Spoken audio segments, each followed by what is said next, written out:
November 21st, 2023. Memorial of the Presentation of the Blessed Virgin Mary. A reading from the second book of Maccabees. Eleazar, one of the foremost scribes, a man of advanced age and noble appearance, was being forced to open his mouth to eat pork. But preferring a glorious death to a life of defilement, he spat out the meat and went forward of his own accord to the instrument of torture, as people ought to do who have the courage to reject the food, which it is unlawful to taste even for love of life. Those in charge of that unlawful ritual meal took the man aside privately, because of their long acquaintance with him, and urged him to bring meat of his own providing, such as he could legitimately eat, and to pretend to be eating some of the meat of the sacrifice prescribed by the king. In this way, he would escape the death penalty and be treated kindly because of their old friendship with him.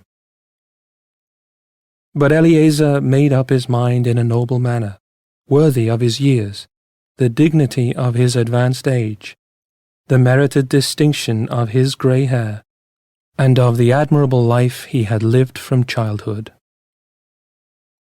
And so he declared that above all he would be loyal to the holy laws given by God. He told them to send him at once to the abode of the dead, explaining, "At our age it would be unbecoming to make such a pretense.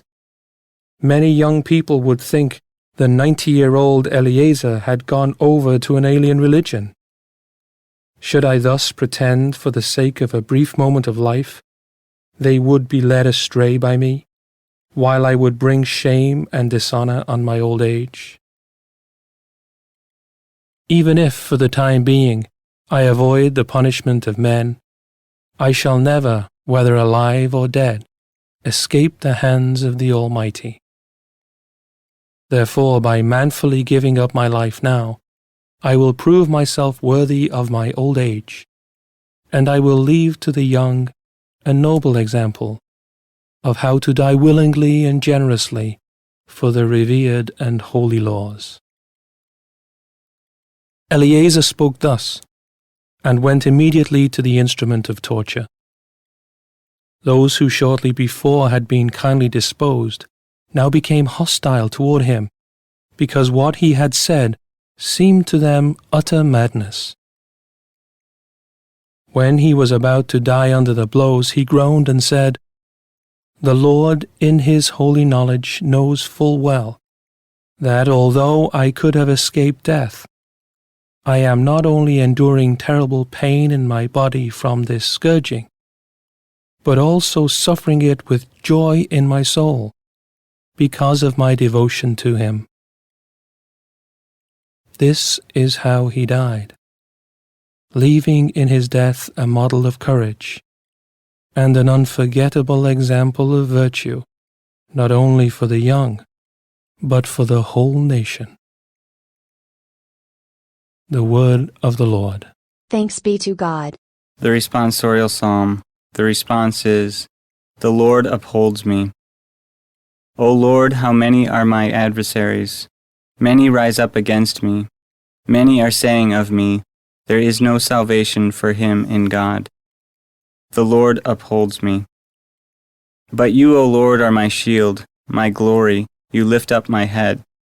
When I call out to the Lord, he answers me from his holy mountain. The Lord upholds me. When I lie down and sleep, I wake again, for the Lord sustains me. I fear not the myriads of people arrayed against me on every side. The Lord upholds me. A reading from the Holy Gospel according to Luke. At that time, Jesus came to Jericho and intended to pass through the town. Now, a man there named Zacchaeus, who was a chief tax collector and also a wealthy man, was seeking to see who Jesus was. But he could not see him because of the crowd, for he was short in stature. So he ran ahead and climbed to a sycamore tree in order to see Jesus, who was about to pass that way. When he reached the place, Jesus looked up and said, "Zacchaeus, come down quickly, for today I must stay at your house." And he came down quickly and received him with joy. When they saw this, they began to grumble, saying, "He has gone to stay at the house of a sinner." But Zacchaeus stood there and said to the Lord, "Behold, half of my possessions, Lord, I shall give to the poor, and if I have extorted anything from anyone, I shall repay it 4 times over." And Jesus said to him, "Today salvation has come to this house, because this man too is a descendant of Abraham. For the Son of Man has come to seek and to save what was lost." The Gospel of the Lord. Praise to you, O Lord, Jesus Christ.